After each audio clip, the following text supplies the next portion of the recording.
अस्सलाम वालेकुम, मैं हूं डॉक्टर आयशा और आज हम जो टॉपिक के बारे में बात करने जा रहे हैं वो है फर्स्ट ट्राइमेस्टर ऑफ प्रेगनेंसी, यानी हमल के पहले 3 महीने।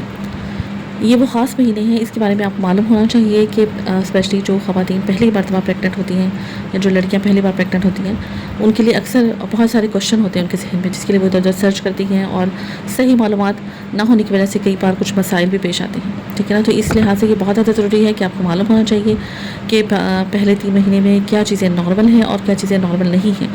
बेसिकली क्या होता है कि हमल के पहले 3 महीनों में एक ब्लास्टोसिस स्टेज पे छोटा सा जैसे बॉल ऑफ सेल्स होता है, तकरीबन 300 सेल्स का एक छोटा सा बॉल होता है जो कि आके बच्चेदानी की दीवार में या रहम की दीवार में आके लगता है, यूट्रस की वॉल में लगता है। ठीक है? और उसके 3 महीने के एंड पे एक लेमन साइज़ का छोटा सा फीटस बन जाता है। इस 3 महीनों के दरमियान में बच्चे के तमाम ऑर्गन्स की डेवलपमेंट होती है, स्पेशली जो है ब्रेन, स्पाइनल कॉर्ड, हार्ट की और तमाम मेजर ऑर्गन्स जो है वो इस टाइम में डेवलप होते हैं। तो इसलिए बहुत ज़्यादा ज़रूरी है कि इस चीज़ में दौरान में ख़ास ख्याल रखा जाए, चीज़ें बहुत ज़्यादा अच्छे से चलें ताकि जो है ना बेबी की बनावट बिल्कुल सही तरीके से हो। इसके अलावा जो नॉर्मल कॉमन अलामात होती हैं प्रेगनेंसी में, वो यूजुअली पहले 3 महीने में क्या अलामात होती हैं, जो सबसे कॉमन है वो ये है कि मतली या क्या आना, बहुत ज़्यादा नींद आना, थकावट होना, ब्रेस्ट में टेंडरनेस, ब्रेस्ट पेन होना।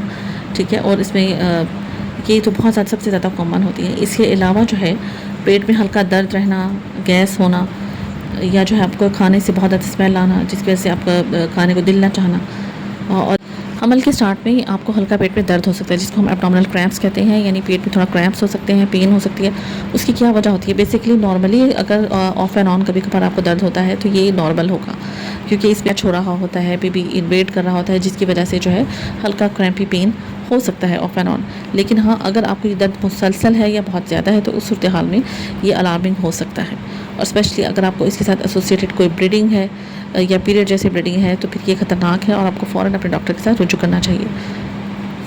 पेन के लिए क्या मेडिसिन ले सकते हैं? पेन के लिए यूजुअली आप पैरासीटामोल, एसिटामाइनोफिन टैबलेट्स जो हैं वो यूजुअली सेफ़ होती हैं, लेकिन इसमें पैनाडोल एक्स्ट्रा या पैनाडोल कोल्ड एंड फ्लू, इन सब चीज़ों को अवॉइड करना चाहिए। ये एडिशनल उसके अंदर कोई इंग्रेडिएंट्स नहीं होना चाहिए। सिंपल पैरासीटामोल या पैनाडोल आप ले सकते हैं। इसके अलावा जो है वो अदर जो पेन किलर्स हैं जैसा कि आइबुप्रोफेन, नेप्रोक्सन वगैरह, ये सब अवॉइड करना चाहिए। और अगर हम बात करें वज़न कितना ज़्यादा हो सकता है प्रेगनेंसी में, नॉर्मली जो है प्रेगनेंसी में आपका वेट गेन 11 to 30 पाउंड्स होता है। वो डिपेंड करता है और कितना होना चाहिए वो डिपेंड करता है कि आपके पहले वज़न कितना है। ठीक है? और usually weight gain usually second और थर्ड ट्राइमेस्टर में होता है, यानी हमल के दूसरे तीसरे हिस्से में ज़्यादा वेट गेन होता है और पहले हिस्से में यानी पहले 3 महीने में अमूमन आपका वज़न जो है वो 1 से 5 पाउंड ही बढ़ता है। हमल के शुरू में दाग लगना क्या नॉर्मल है? अगर आपको हमल के शुरू में दाग लगता है तो ये एक कॉमन सिम्टम है। अगर आपको जैसा कि आपको पता है कि बेबी यूट्रस के साथ अटैच हो रहा होता है, उस दौरान उसका प्लेसेंटा डेवलप हो रहा होता है, इस दौरान में हल्की ब्लीडिंग या दाग हो सकता है। लेकिन अगर आपको ये ब्लीडिंग ज़्यादा है जैसे कि पीरियड की तरह है तो फिर ये एक अलार्मिंग सिम्टम्स है और उसके लिए लाजम आपको अपने डॉक्टर के साथ, हेल्थ केयर प्रोफेशनल के साथ रुजू करना चाहिए। और मिसकैरेज की क्या अलामात हो सकती हैं, यानी अर्ली मिसकैरेज की अलामात में अगर आपको पेट में दर्द है और उसके साथ ब्लीडिंग है जैसा कि पीरियड जैसी ब्लीडिंग है तो वो एक ख़तरनाक सिम्टम हो सकता है कि उसमें आपको ख़तरा है मिसकैरेज का। पहले 3 महीने में आपको फॉलिक एसिड लाजम लेना चाहिए।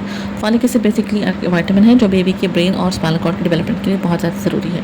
तो यूजुअली हम रिकमेंड करते हैं नॉर्मल केस में 400 माइक्रोग्राम ऑफ फॉलिक एसिड पहले 3 महीनों में इस्तेमाल करना चाहिए। इसके अलावा जो है ऐसे डाइट और फूड लेना चाहिए जो कि आपके नोज़िया और वॉमिटिंग यानी कि मतली और कह में भी मददगार साबित हो, जिसके लिए आपको वक्फे से आप स्मॉल फ्रिक्वेंट मील्स लें, यानी थोड़ी मिकदार में खाएं और थोड़ा वक्फे से खाएं। इसमें कार्बोहाइड्रेट और प्रोटीन होना चाहिए। इसके अलावा जो अदरक की चाय है, अदरक का कहवा, वो भी आपका उसको बेहतर बना सकता है। कुछ लोग सोर यानी खट्टी चीज़ों का इस्तेमाल करते हैं।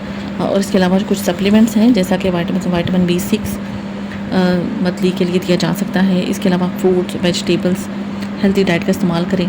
एडुकेट कैलोरी इनटेक होना चाहिए और आपको ये अवॉइड करना चाहिए रॉ अंडर कुक्ड फूड या जो सही तरीके से पका हुआ खाना नहीं है, अनपेस्चराइज मिल्क है या चीज़ है। ठीक है? और ऐसा फ़िश जिसके अंदर बहुत ज़्यादा मरकरी का कंटेंट है, अमूमन बड़ी फ़िश में जैसे सॉल्ट फिश, और इन चीज़ों को अवॉइड करना चाहिए प्रेगनेंसी के स्टार्ट में। और इसके अलावा बहुत ज़्यादा हॉट स्पाइसी फूड्स, कंटेमिनेटेड या जरासीम जिसमें शामिल हो सकती हैं, तो इसके लिए बेहतरीन है कि साफ़ सुथरा खाना खाएं और साफ़ सुथरा पानी पिएं। एक्सरसाइज़ के हवाले से बात करें तो आप अपनी नॉर्मल रूटीन के मुताबिक ज़िंदगी गुजार सकते हैं, जैसे कि नॉर्मल एक्टिव आप लाइफ रख सकते हैं, लेकिन हाँ, बहुत ज़्यादा स्ट्रेनस एक्सरसाइज या हेक्टिक एक्सरसाइज उसको आपको अवॉइड करना चाहिए। इसके अलावा स्मोकिंग और अल्कोहल का इस्तेमाल बिल्कुल नहीं करना चाहिए। कैफ़ीन इंटेक भी कम करना चाहिए और इसके अलावा हॉट बाथ्स या सोनास का भी इस्तेमाल नहीं करना चाहिए। और इसके अलावा अगर आपके घर में पालतू जानवर स्पेशली अगर कैट वगैरह ऐसी चीज़ें हैं तो उनका लिटर खुद से क्लीन नहीं करें, क्योंकि इसी वजह से कई बार इन्फेक्शन के चांसेस हो सकते हैं जो आपके बेबी को मुतासर कर सकते हैं।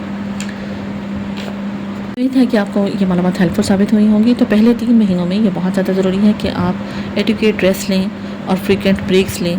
अगर आप बहुत ज़्यादा थकावट महसूस करती हैं तो फ्रीक्वेंट ब्रेक्स लें और बहुत ज़्यादा अपने आप को हाइड्रेटेड रखें, यानी पानी का इस्तेमाल ज़्यादा करें। हेल्दी डाइट, फ्रूट, वेजिटेबल्स का इस्तेमाल करें और इसके अलावा अपनी बॉडी को देखें, यानी लिसन टू योर बॉडी, अपनी बॉडी को सुनें कि वो अगर आप बहुत ज़्यादा थकावट महसूस करें तो आपको रेस्ट की ज़रूरत है। ठीक है, उम्मीद है कि ये मालूमात आपके लिए हेल्पफुल साबित हुई होंगी। बहुत शुक्रिया।